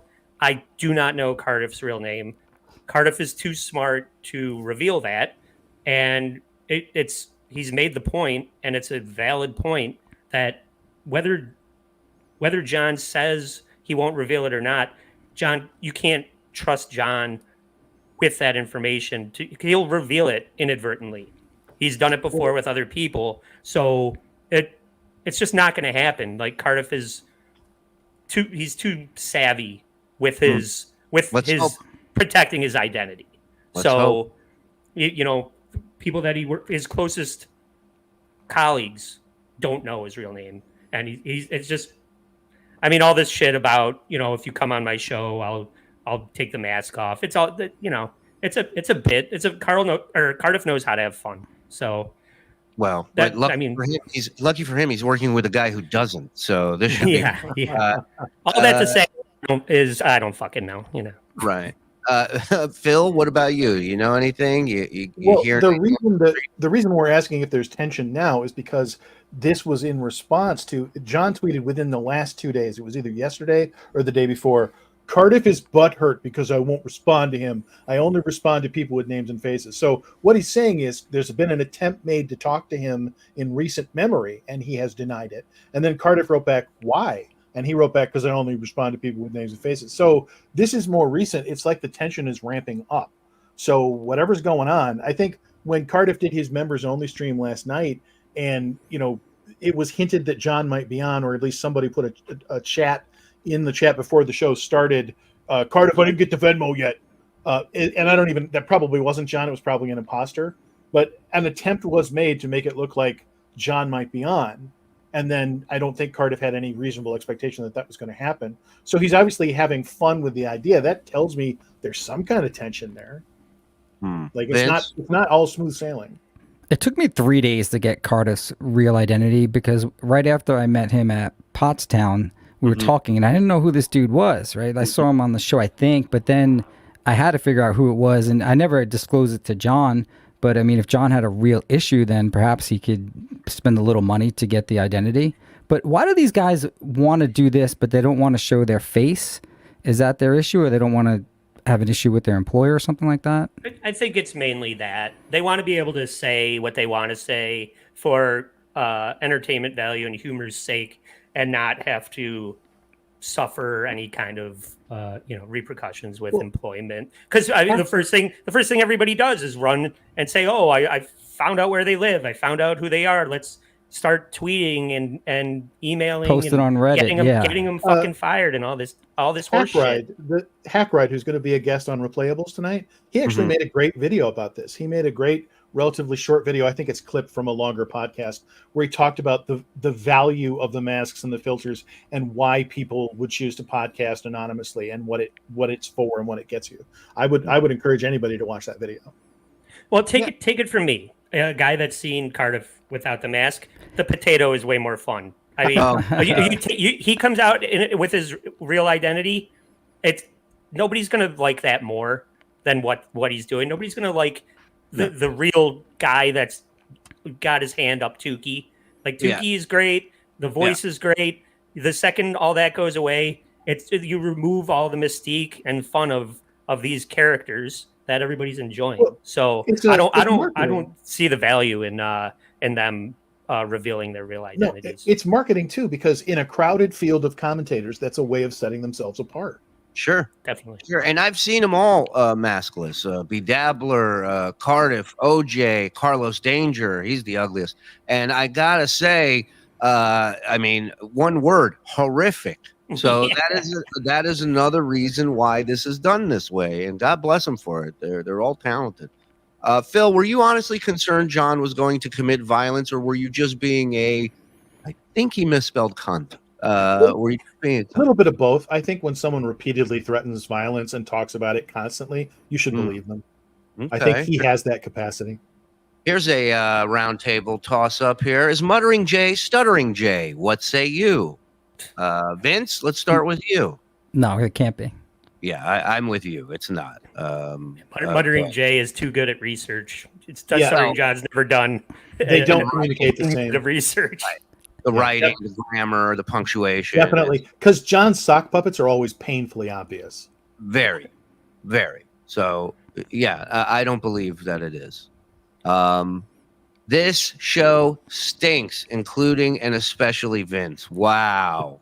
Wow. That is awful. Thank you for the $2. Joey C. rules. Send him the link. You've been a member for 2 months. We don't listen to 2-month members until you're 4-month members as to who to send the link to. Thank you. Send that walrus the link. Interpret however you like. Phil already has it, obviously. Speaking of masks and avatars, Joey C needs to get that Master Shake avatar going. Oh yeah, the Baloney Factory's animated shorts are just brilliant, just phenomenal. When he inserts the awkward silences, it makes them so funny. Right. Oh, look at Bob's Last Smoke. Post-it note over Vince works wonders. So Bob's Last Smoke has put a post-it note over your face. Okay. Johnzamo's roids. Here's my theory on the short pudgy VTL. He is Muttering Jay. He's the only diabolical troll that loves any attention and that would put forth the effort to keep Stuttering John happy. Admit it, Fidget. It's not true. Unlikely. I think if Vince had time, he would do it. He doesn't have time. Yes, Frog, go ahead. They nailed exactly why it's not Vince. Vince does everything for attention. He would never have an anonymous Twitter account like that. It defeats the purpose. Either that or Muttering Jay would talk about how awesome Vince is all the time. Yeah. He would be painfully obvious about it too. If anyone needs Vagisil, is boho free at Target? Okay, there you go. Bob's Chicken Briquettes. Picture of Vinnie Paulino talking about Vagisil. You make that connection. I'm not saying anything. When will Catalano TV host Dabble Point? Hey, Joey. Not tonight, but he will be on Dabble Point. Absolutely. Mean Gene in Florida, $4.99. Knock, knock. I think he wants the drop, Froggy. Yeah, sorry, I was doing something. You missed that. He's always doing something when he's not doing something. You know what I mean? Weird. Trucker Andy in the house, my man. Boys. Yes. Okay. Is John sleeping on Vinny's couch and getting hospitalized for drunken dehydration like he did in Iowa at the Potato Bar? Says Zach Hoffman. We got the post-it note. That's great. Look at that. All right. Bob's Chicken Briquettes. If anyone, we read it. Why is it coming back up? Did he put it up again? It's repeating. I hate that only Stuttering John gets to be a flaming, raging, mean asshole. Everyone else has to play fair. Nuts. Go! You know? My kids, they run around the house saying Scola, and they all love SJ. I mean, they just do it to bust my balls, but they do love Stuttering John. And Scola, my 7-year-old daughter, Scola, SJ. I love that you've raised a family of fellow trolls who are trolling you. Let me tell you something. It could be worse. In New York, I remember at one point I was driving my kids somewhere and we were all doing Tan Mom impressions to each other. We were all talking as Tan Mom. They're fucking better at it than I was. They're fucking great. Welcome, Trucker Andy. Bye, Vince. John's finger has the Bobo curling blood bulge. I think he meant Bobo. From O&A fame. John would never dox. Hi, my name's Joni Goldstein. That's one of my favorite drops. Hi, my name is Joni Goldstein. He was reading an email. Do you know that one? He's reading an email and then he stops after saying that and goes, oh, maybe I shouldn't say the name. Who's this? Peas Doc gifting 10. Thank you, Peas. I swallow cum. Thank me. Window update. Thank you very much. The window update gets me every time. Gar Saxon, Vinny has been sent by the Soviets to destabilize our podcast economy. Believe that too. And lastly, we got Pete D. Vince, I'm a fan of yours and Casey's. Are you ever concerned you will push him too far? I'm not sure if you are aware, but he ain't right. Says No, Pete. I'm not concerned. I mean, right now Casey and I are in a good place. I mean, he's the past 2 days he's been fantasizing. Yeah, the past 2 days he's been fantasizing about fucking me in Rochester. He said he got a suite, he's got a bucket of ice, he's got a case of baby oil, and he's gonna fuck me and not go to the show. So that's my latest. I said that I'm gonna have Phil and High Pitch as my security, but I don't think Phil's really gonna do anything to protect me. Yeah. This is going to be one glorious fuck fest in that room. I'll tell you that. Yeah. Joe, have you got like a rim shot effect for when he talks? Because I don't think we're going to know when to laugh otherwise. Well, he's not going to know when to hit it. So it's a whole mystery. So, yeah. Just to be safe. Yeah, there you go. Wow. So he's been saying the last, sorry to veer off John for a second, but Casey's been saying that he's been dreaming about banging you in Rochester. Oh yeah, dude. It was getting crazy. Not Phil, me. And it's been getting kind of weird, but we're sort of like smoothing things out now. He admitted that at least he likes my show now and that I'm growing on him like a fungus. Yeah. Good. You can tell when Vince is making shit up because he's talking. Oh God. We can go here to Sock Cucka. Will Cabby be the reason Stuttering John comes back? You know, Cabby was on BS with us today. Phenomenal appearance. He was great. And he had some things to say about John, which is great. If you do that watch along where you explain to the audience that Cabby won the fight, he'll be going nuts the whole time. Yeah, we want to watch it with Cabby, the whole fight. Have you broken down the fight, Vince, on your channel? I was just going to say, the classic Shuli move. Yeah, I have 3 videos on the pre-fight, the regular fight, the post-fight. So go ahead. Now you do it. Yeah, well, I'm going to do it with Cabby, so it's going to be 10 times better. But my question is, you didn't get any copyright issues or anything from playing it, right? No, I mean, I did the right move with it. I did the video. I posted it beforehand. Yeah, exactly. And I scored it. So there was some transform, and I put in a clock as well. You can steal that. You hear that, Frog? I mean, we would never do that. That's not our move. Yeah, but you know, maybe you can ref that broadcast. You can jump on there with us in a referee shirt. Okay, so we got Cardiff. That relationship seems to be souring. I would say any tension that's coming along with organizing the event is all coming from John. The other guys that are in John's corner are trying to make it happen as best they can. And I think another thing to factor in here is, let's say hypothetically John decides to back out of this, okay? The club is not going to be in any kind of trouble because this is on a Sunday night when they're technically not even operating. So it can just that date or refunds, or you put a different show at another time or whatever. Like, it's not going to be that big of a deal if and when, because I don't believe he's making it to March 10th. They can also just take the money and never give the product. Hey, on that note, posters arrived, okay? So shut your fucking face. Fucking asshole. Not Vince, Phil. Anyways, so we got Vinny and John not on good terms. I wish Vinny would talk to me, because he's radio silent with me, is not to piss off his man. But I'm just curious, when's the last time they talked? If I could get screenshots right now of any text conversation, it would be between Vinny and John. I would love to see those. It's actually frustrating. Again, what's that, Frog? I actually have those. You do? Oh, I'm kidding. Oh, all right. I just wanted to step on Vince again. Go ahead.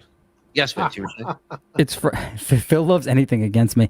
It's frustrating to be in the good graces of John because it's nonstop. When you're actually friendly with him behind the scenes, it's emails and calls, and it's just, I know what Vinny's going through right now, and it's a classic supply position that you have to put yourself into, and you got to be on call when you're dealing with John. So I don't envy being in Vinny's position. But you say on call. Walk me through a day as the supply for a narcissist, okay? You get up at what time? What's waiting for you? What happens? It's just when he gets up, because it's going to be on the West Coast, right? Well, at least when I worked with him, he was on the West Coast. And the constant text messages dealing with nonchalant things. And he wants, because I'm an attorney, he wants me to go after and sue people for his random bullshit. So I understand the attorneys that he talks to, because none of them are going to do the work. When he tried, it may have been Carl, he tried to send a cease and desist, and we looked up the attorneys and we found out that they were just part of a monthly attorney service. So like, he basically was paying $45 a month or whatever it was, and using those attorneys that would just draft a form letter. There was never going to be anything behind it, follow up with a lawsuit. So yeah, you got to deal with that when you're dealing with John. And then like, if you don't reply, I've heard this from other people, but if you don't reply in a timely manner to that first text message, now you're getting a flood of text messages, and already it seems like he goes into kind of a panic mode. Yeah, I mean, he's got that insecure paranoia, which most narcissists will have as well. So yeah, you got to deal with that. And it comes, because when Carl was organizing the debate, the one-on-one debates with John, and he had to be in communication with John, it was the same way. It vacillates between passive-aggressive and aggressive communication with the guy. He's like insisting that you are transparent with him and calling 3-4 times a day. It's just like overwhelmingly so. And even going back to what we were talking about with the I'm a celebrity, get me out of here and stuff. He's sitting there on camera going, oh yeah, I've made so many best friends. We're going to be friends for years to come.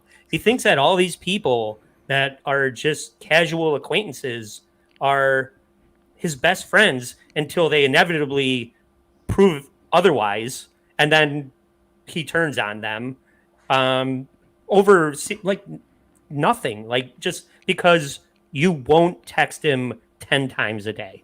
Right. I want to thank my new best friend, Kevin Brennan. He wants a best friend. He does not have a best friend, He does not have a good relationship with his kids. He doesn't have a girlfriend for more than a couple of weeks till they figure out he's a lunatic. He's just like, Andy, how do you know though he doesn't have a good relationship with his kids? Based on Because that's a very, very that I see online. well, that's not fair to John then, because that's a very brazen statement. I mean, I agree with some of the things, You're right. but unless you know for sure about the relationship, we could speculate. But I wouldn't say that he has a bad relationship with them. I guess I assume that based on the fact that he did not spend the holidays with them. Like a lot of people will like figure out a way to be involved with, even if it's a divorce situation, you can like split time, or you can, also be there at your ex-wife's house and you make it work instead of just being, left out in the cold on Thanksgiving. Doesn't that seem weird? That to me, that reads as not having a great relationship with your kids. But you're right. I don't know for a fact, but these are just my observations. Yeah, I agree. I don't think it's fair for you to say it, and I definitely don't think it was fair for Phil to write that email and send it to John's kids, warning them of their father. Here is John's kids. I thought that was below the belt. Okay, Fudgesicle and OG. No father with a good relationship with his kids would live the way John does. Boom. I mean, that's one opinion. John, now that John's on hiatus, would be a good time to get Dr. Steve on to do a health comparison between John and Lady Di from O&A. I reached out to Dr. Steve. He's in the office this week, so he couldn't make it to this episode, but we will definitely have him on. I reached out to OJ, and he didn't even reply to the invite. So, Andy, do you have kids? I do not. I'm a little homo. Faggot. all right, do that on your channel, you tweet. Listen, so I predict this is just me. This is my gut feeling. I think sometime next week, John will be back on the air. What do you guys think?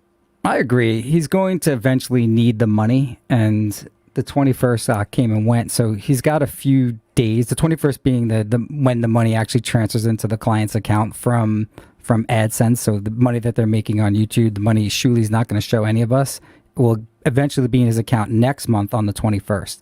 So John has some money right now from last month, but he will need some money because how else is he getting money? Well, also, Vince, the inactivity on his channel and the taking down of content brings him back to the square one again of now you have to, I don't know how long that window is of like you're able to do shows and get super chats, but if he's gone for too long and there's not any action on the channel, he's got to start from square one again. Yeah, that happened to him before. Does he still have videos on there that he doesn't even own? Like a rhino taking a shit? I presume that's not his. Frog, show me rhino taking a shit. I believe so, actually. I don't. He might have taken. We're gonna get to the super chats. I promise. Yeah. We got you, baby Satchmo. Don't worry. It's really hard to find his YouTube channel. Yeah. Have you noticed this? You type in "Stuttering John" and everybody comes up except John's channel. You have to filter for channel when you do the search. You have to write the word "channel." You're right, and then it comes up. And they go, oh, you actually want to go here? It says, and then it takes you to the result. Baby Satchmo, $5. What's up, Uncle Phil? # Trucker Lives Matter. Andy, Mr. Shuli. Oh, and FVTL. Fuck the truckers. You think I would? Wow! Don't deliver to VTL, guys. You heard it. It's an essential. It's an essential role, Vince. Come on. I demand proof of life of Uncle Phil's pets. Me too. I can do that, but I have to get out to PetSmart to buy more cats. This guy's good. Are you accusing John of being the problem? That's libelous and slander, and I will be contacting John to represent him. There you go. Edward Chaser. Best guess, Stuttering John's gross payment for 310. Okay. Okay, that's a good question. What do you think? Right. What's the capacity at that club? It's over 300. I know that. Like 400, I think. Yeah, it's probably very close to 4. So let's just say 400. So 400 times 40, if that was the max. I know probably I don't have 400 VIP tickets, but let's just say. Okay. Phil, what is that? You got a calculator, don't you? Oh, look at Bill your it. clients? That's true. Let me get that out. 16,000. 16. All right, so the max being 16,000, which is probably high. Is there any other streams of income, Shuli, for that type of event? Like merch No, or and he's not hitting 16 because there's only X amount of $40 tickets available, and then the others isn't there are $20 tickets as well, correct? Well, Right. he wouldn't get every dime either. He would get a cut, right? no, we're looking for the max amount, so we have some range from 0 to Okay. probably 12,000, I guess, if you want to. Okay. So let's say 16,000, right? Okay. And now you got to figure the split most likely is going to be either 70-30 or 60-40. I don't see them doing 80-20 with them. But maybe it's a Sunday night. Maybe they, you know what? Maybe they would. Maybe they wouldn't give a shit if they make money on a Sunday night when they're supposed to be off. Maybe they'll do an 80. Let's say 70-30. Let's go 70-30. The comedian getting 70? Yeah. Okay. Yeah. Yeah, they're a good club. They take care of the talent there. I don't remember my exact deal, but I walked out of there making money. I know This that. is also kind of I don't want to say favor, but it's a special event on a day that they wouldn't normally be open, so they're not losing anything if it doesn't go Right. well. And Vinny says he's not taking a booking fee, so maybe they would give him that kind Please. of a better deal. Yeah. Oh, what is he in the Peace Corps? He's just Well, volunteering. I don't think he would lie publicly about that. That seems like it would work against him if it came out that he took a fee. So I believe him. Well, he Phil. said outside his regular salary. I paid attention to that part. Right. Oh, Phil, Yeah. welcome to the Dabbleverse, my Yeah. darling. Everyone here is a fucking liar. All right. Enjoy yourself. Keep your no need for that. Now that John's on hiatus, would it be good? Oh yeah, we read that one. Thank you, Red. Bad enough. Phil sent an email. Yes, that's right. Bad enough. Bad enough. Bad enough. They fuck my mother. Bad enough. They fuck my mother. Bad enough. They fuck my mother. Bad enough. Bad enough. Bad enough. They fuck my mother. Bad enough. They fuck my mother. Bad enough. They fuck my mother. Bad enough. Bad enough. Windows I'm update. thinking- Download now. I'm thinking to put that on Thursday at 1 p.m. Just that song on a loop for an hour and see how many people make a super chat. I'm sorry. Go ahead. I just got a couple more, but Vince and Phil have the same sexual tension that John has for Shuli. P.S. I enjoy watching you guys. Thank you, Briquettes. What'd you want to say, Andy? I wanted to ask if you think what's a better strategy with the lead up to this is going away for 5 months and then hoping people don't forget about the show, like a Mystique kind of angle of promoting this, or continuously promoting it for 5 months. Like, why is he doing this? I mean, what is the value of not sticking around to pump this up? I feel like you're looking for an answer that isn't this is a bad marketing strategy, but that is clearly the answer. Yeah. well, yeah, it's not. As we know, his track record, not the most well thought out guy, pretty reactionary, right? Yeah, I don't think He'll it's start reacting to the fact that he has no money and come back as a reaction to being away. his best bet of selling this out is continue, be on the air, do your show, get involved in shit, get Vince, you're too good for this show. Click off now. Yeah. He has a point. Yeah, yeah, you should really listen. So I guess my other question about this goes back to when he did it initially, which I feel like was to spite Uncle Rico and like neuter your content. Right. And my question is, how effective was that, Shuli? Like, how close did he get to the Uncle Rico show just going away? Did it was it ever remotely close? Oh hell yeah, dude. We went for like, I think it was like 3 months. We had 2 strikes on us early on. Okay. When we switched over to Patreon because he struck us, and then our appeals started working, but those first 2 did not. I think it's 90 days. I think for 2 strikes, right? No, Yeah. I think Andy's asking about like the lack of content, whether that would Yeah, have towards shut down the the- end, Oh, like I'm before sorry. he came back. Yeah, no, for us. It's an absolute look. It's not even about the content. It's not. It's about the people watching and interpreting the content. It really is. It's the content people have seen. The Dabbleverse, people in the Dabbleverse. Yeah, there's new people coming in, but the majority of people have seen all this shit already. They've seen it countless times. But it's about who's presenting it to you and how they're presenting it. And I think that makes the big difference, which is why the closest we came to stop doing this had nothing to do with content. Just had to do with us being like, fucking getting tired of this. And that's why we started focusing on BS show in the morning more and more and trying to do that consistently so we could build that up and pardon the pun, transition out of Rico, you know? I sent you a message on Twitter that you never saw that said, "Are you guys putting Uncle Rico on hiatus?" Because there hadn't been a Rico in a while, at least not one that I could see because I wasn't a member at the time. And I remember thinking this must be because John went away. It never had anything to do. I mean, there's so many episodes we never did. We've barely scratched the surface of the audio John stuff. And now that we have, Discount Don back there with all his photoshops and animation and shit, and other people, fans helping out in the Discord coming up with shit. I mean, we could start all over tomorrow, episode 1 of Stuttering John's podcast, and I think we'll be fine. You know, it's So it's not an effective strategy to just none of it was putting go the music under his show. It was like there's a program in 5 minutes. It's all gone. It's all gone. It's like none of the attempts he makes work out for him, and I think that's part of the reason why so many people are glued to this world. Get Joey C on. He has breaking news. You heard him, Frog. Send him the link. I don't think that's really Bob. That's just send him the link. What could happen? Let him in. Yeah, what could happen, right? I think it's also true when John comes back, it's not going to be because he wants money. It's going to be because he's just dying to respond. I think it's killing him that everyone's still talking about him and he can't respond effectively. I agree with you. I think that's 100%. You're 100% right on that.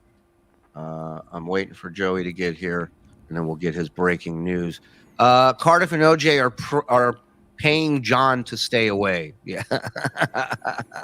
Well, Andy, the last time John was away, he contacted me, and I was out of this world completely when he did. I was surprised that he chose me to try and get back in. So then I brought in Shuli and Carl, and that's where it was just talking about money, and it really was about the money. His main interest was getting a quick cash grab. And if you listen back to his history over the past 5 years, he generally will need like either $3,000 or $5,000 for something, whether it's child support or to pay some attorney for his case against Susanna. So to me, once the money runs dry, he has to come back. He doesn't have any real choice. Although I did see this, Phil, Cape Coral has a shortage of teachers, and this is real. It just came out last night, and they're looking for full-time teachers and substitute teachers. So I don't know if John, I haven't done the show on it yet, but I don't know if John saw that, but that's something he could consider. I'm serious about it. I can't wait to see on Dabblers Anonymous later somebody taking the scene of John Wick where he's breaking the concrete to get all his gear out. Yeah. It's John getting his brother's suit out. My kids want to go to Cape Coral so much because they actually found the videos for me. They were so excited to tell me that there was a drug bust last night in Cape Coral and that they needed teachers. 2 things when I got home. But Dabblers was also saying that there's a rumor that John is already selling his house in Cape Coral. I saw that, but there was nothing to back that up. No. I didn't see anything. I looked on Zillow. Zillow says his house is not up for sale right now. Okay. I don't know if that's definitive or not. I don't know how that works. According to John, Vince has yet to use his lawyer tactics to find out exactly what's going on, but I'm sure he will. Yeah, and Phil, to correct you, last night you said that I doxed Stuttering John. It was that guy muttering whatever on Twitter who put out the information initially. Wait a minute. We just got this in. Breaking news. No, wait. We got a better one. Hold on. Let me play the better one from Goon Crusher in the Discord. We interrupt our regularly scheduled program. Wait a minute. We just got this in. Breaking news. Breaking news. All right, Joey C. Welcome Joey. to Point What's Dabble happening? Point. What's happening, everybody? Hey, He Joey. just texted me 5 minutes ago, so I assume he's watching. Who's he? Oh, John? SJ. Let's go. What is the It's text? a message for Vince. It's been a message for Vince. You're such a bad lawyer. I hear your clients are leaving faster than the hair on your head is leaving you. Wow. Oh, we believe you. We believe you. Vince, Wow. Andy, what were you saying about John's bad relationship with his kids? Have a great Thanksgiving, John. right for the throat. Wow. Ask John text John, see if he wants the link to come on. All right, hang on. If he wants to do this face to face. You're just tuning in. Joey C is texting John, and John has already texted Joey C to say that Vince is a bad lawyer, and that his clients leave him faster than the hair on his head. We interrupt our regularly scheduled program. Wait a minute. We just got this in. Breaking news. Breaking news. I've always wanted to do a stupid show. You don't know how happy I am to do dumb shit. It's such a dream. Okay. What, Joey? Are you still spelling it out, or did you send it? Yeah. I don't type that fast. I got to get it Well, right. Vince needs a moment to gather himself after that devastating insult. So I I think it's only fair we give him time. The dues Oh, payer. he sent me. Wait a minute. He sent me another one. Oh, hold on. We interrupt our special program. Wait a minute. We just got this in. Breaking news. Breaking news. Go ahead. What do you got, Joey C? Hang on. He said, Vince, you and Shirley have something in common. You are a shitty lawyer, and Shuli was shit. Way shit. Wait, so what? Thank you. We interrupt our regularly special You heard it here first, folks. Wait a minute. We just got this in. Breaking news. Breaking news. Wow, Joey, fantastic. You just sit there, keep texting. And anytime he writes you back, just scream and interrupt whatever's going on. All right. This is Joey C with today's news on Roundtable. Talk to you later. Thank you, Joey. Good. Thank you. Peace be with you. Yes, Trucker Andy, you were saying? Oh, I'm enjoying this format of Joey C being a proxy for Stuttering John. This way better than actual Stuttering John. He's the Hezbollah of John. He's Does it strike anyone as weird that it's Vince that he's going after? Vince has been the least brutal to him in the course of this conversation. I mean, maybe not Andy, but like, you're here, so why would he go after Vince? Because I hold the strike gavel, motherfucker. And if you come at me, I will drop the hammer. I don't care if he's Jewish. He can't help it, and I don't mean that as a joke. Thank you, Aaron from Steel Toe. You know what? Listen, don't think for a second that I would be upset if Vinnie Paulino sees me as the same as Philip Elmore. Okay? Sometimes you got to teach some people a lesson. So don't bring it here, Johnny. Don't bring it here. Make fun of Vince all you want. He deserves it. You're next, Phil. You're next. Vince the lawyer, what's your stance on teaching grown men lessons? When you see it in writing, it's silly. I agree, Dang Lizard. What are your thoughts on that, Vince? Who are they referring to? Phil trying to teach John a lesson? Yeah. Well, let's not forget Strikegate 2023. Oh, yeah, that's right. That's right. Shuli, what did you say? What day did you say we all need to call John's mom at 3 a.m. and wish it? Christmas Eve, you idiot. What do you mean, what day? You don't remember anything. Muppet Mitts, 50 pounds. Go grab a beer on me, boys. Death was scared of Bob. Amen. Amen. Thank you, Muppet Mitts. Who can forget this? I have enough Photoshop ideas to last another 2 years. I don't need John to come back. I need more hard drive space. FSJ, FBDI, VP. Thank you. Who can forget this? DJ Q, John will return for one reason. He's broke. He's a loser with no other options. I mean, sounds like two in there, but all right. We'll let it slide. Gentlemen, I mean, we've covered a lot of ground here. You all witnessed my son craft jokes in real. Oh, that's Melinda's. We've covered a lot of ground here today. I don't know how much we've learned. I feel like Vince and Phil are closer now than ever before. I feel like you guys understand each other better. We broke new ground. He made me laugh today. Yeah, and he made you read an email, and that was great. And reading it, I think, really put it in a different light. That with all due respect, Vinny's being a bitch.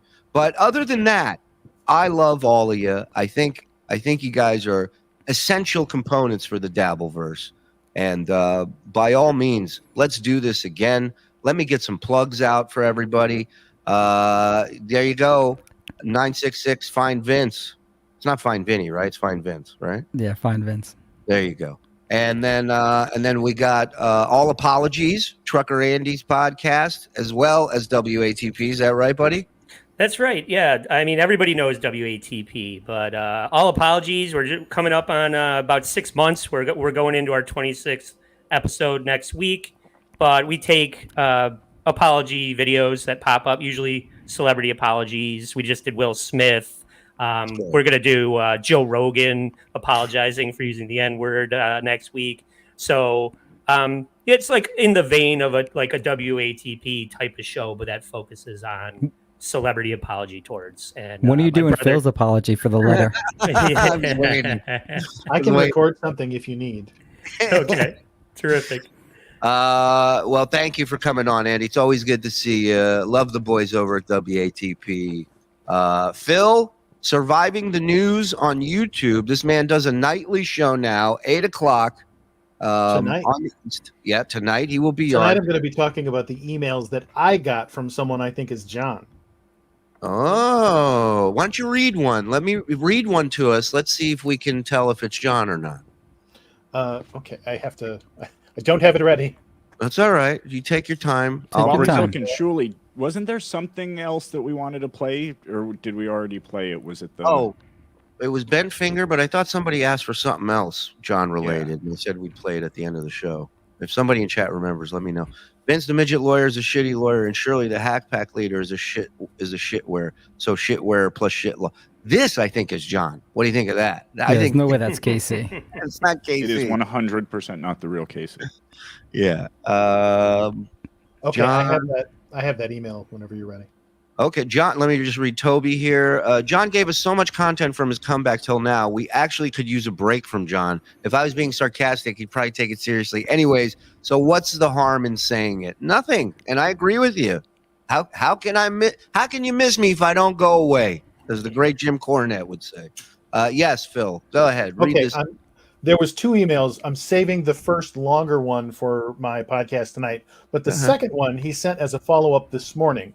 The long one came yesterday, and then I got a brief one this morning that says, and I quote, "You are the Trump-tard version of Stuttering John, but at least he isn't a lazy, bloated whale. Go work out, fat boy. Total loser. Love it. Go Biden." And that is the email. What was the whale line again? Can I hear that again? At least Stuttering John is, at least you are the Trump-tard version of Stuttering John, but at least he is not a fat, lazy whale. Fat, lazy. There's no bloating. You said bloating the first time, I think, or bloated? Something along those lines. I already closed the window. So. God damn it. I see bloated is the word that I'm saying it's not John. What was the whale part again? Yeah, read the whale part again. Open it up. It said something like... And also referring to John in the third. Wasn't that in there? Oh, yeah, because referring to John in the third person is something John would never do. No, I'm not saying he would never do, Phil. I'm just going based upon previous emails that he sent, and also receiving at least 12 different emails from 12 different people claiming to be John, and it wasn't actually John. So. Okay, here it is again.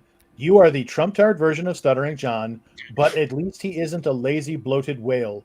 Go work out, fat boy. Total loser. Love it. Go Biden. Yeah, it's not John. It's not yeah. John. That sounds more like Vince. It really does. I think about it. Wait, Shuli, what was the part about the workout and bloated whale? He said something like, "At least Stuttering John isn't a fat bloated whale. Go work out, fat boy," or something. Was bacon in there? at any point? Did I hear or grease of any kind? I don't think so. No. All right, listen. We had a good time today. That's what it's all about. It's the Shabbos. Shabbat Shalom to everybody. Vince, the lawyer, his YouTube channel. Vince, you do a call-in show. Is it daily yet or what? Monday, Wednesday, and Friday, 12 noon Eastern Standard Time, we do a call-in show. And then I also put out the videos that compile Stern history and put it all together and give you more than just replaying Howard's show, which is really the main point, but to give more of a history of what actually was going on during that time. And I got to say that Vince sent me the latest episode we did, or the last episode we did of In the Habitat, where we Speaking of lazy, bloated whales, we did a show with High Pitch Eric. It's our 8th episode, Back to the Habitat, when Eric was living in a flop house in the Bronx. Yeah, and Vince wired it like the Truman Show and just played animal sounds while Eric tried to sleep. So for those of you who think, where'd this troll show up? He's like the first Navy SEAL that graduated out of troll school. He's the guy that put the bell on the island that the quitters ring when they want to go home. He's been doing it a long time. So new episodes coming up on the Patreon and members wall here from us. And yeah, thanks for coming on, all you guys, man. Have a great evening. Have a great weekend. And feel free to subscribe. That's free. Hit the notification. And if you want to member up, for those of you who didn't get gifted any, help yourself. 5 gets you in and 10 gets you everything. Here and on Patreon. And on Patreon, we have audio episodes of everything we do here on the channel. So if you're listening on the go, that's where you should go. All right. Thank you, everybody. Have a good night. Shout out to the boys